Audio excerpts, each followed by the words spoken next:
کیا پاکستان تحریک انصاف کنفیوزڈ ہے، یا اس کا ایک اور سوال یہ بھی ہو سکتا ہے کہ کیا پاکستان تحریک انصاف کو اپنے مطلوبہ مقاصد حاصل نہیں ہو پا رہے، کہ وہ کنفیوژن کا شکار ہے کہ اس نے مذاکرات کرنے ہیں تو کس سے کرنے ہیں؟ کبھی کہتے ہیں اسٹیبلشمنٹ سے کریں گے، کبھی کہتے ہیں سپریم کورٹ کے کہنے پہ ہم پولیٹیکل پارٹیز سے کریں گے، پھر کہتے ہیں نہیں ہم احتجاج کریں گے۔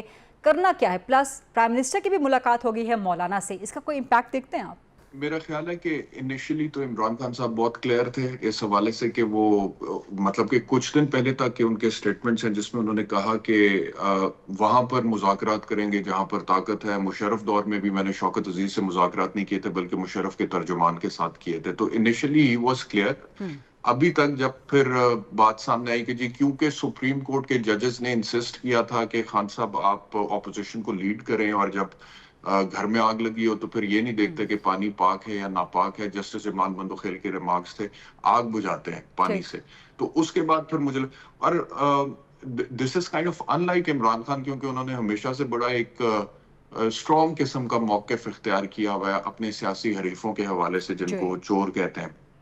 لیکن یہ ہے کہ ابھی یہ جو بات آئی ہے کہ جی مذاکرات کریں گے، تو میرے خیال میں فلیکسیبلٹی ہونی چاہیے۔ میں تو پہلے بھی اس کے حق میں تھا کہ مذاکرات بالکل ہونے چاہیے۔ عمران خان کا مسئلہ میرے خیال میں یہ تھا کیونکہ انہوں نے اپنا جو نیریٹو بلڈ کیا تھا وہ اتنا زیادہ اسٹرانگلی بلڈ ہو گیا تھا in the eyes of his follower that he did not want کہ جی ایک یہ تصویر عوام کے سامنے جائے کہ عمران خان بھی انہی سیاستدانوں کے ساتھ بیٹھا ہوا ہے، تو شاید یہ بھی ویسے ریگولر سیاستدان ہے۔ تو یہ پی ٹی آئی کا سب سے بڑا مسئلہ تھا۔ لیکن I think they kind of لیکن اگر مولانا کے ساتھ بیٹھ سکتے ہیں، جی محمود خان اچکزئی کو اپنے الائنس کا پریزیڈنٹ مقرر کر سکتے ہیں، تو پھر کچھ بھی ہو سکتا ہے نا کسی بھی وقت پہ۔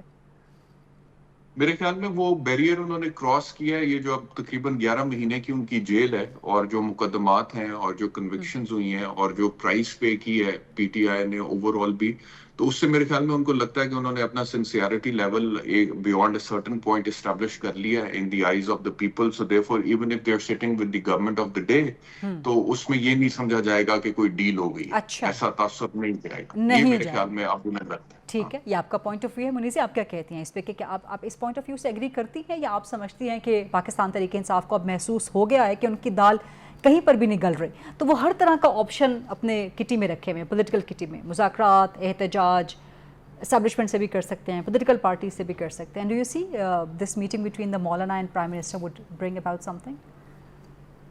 دیکھیے، سیاسی جو ہوشیار سیاسی پلیئرز ہوتے ہیں وہ کبھی اپنے دروازے بند نہیں کرتے، تو اس لیے حیرانگی ہوئی جب عمران خان صاحب نے کہہ دیا کہ میں کسی سے بات نہیں کروں گا، مذاکرات نہیں کروں گا۔ This is not how politicians move, this is not how they behave.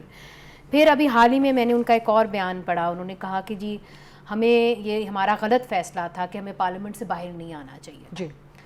تو جو ایک لیڈر کی ججمنٹ ہوتی ہے وہی سب کچھ ہوتی ہے۔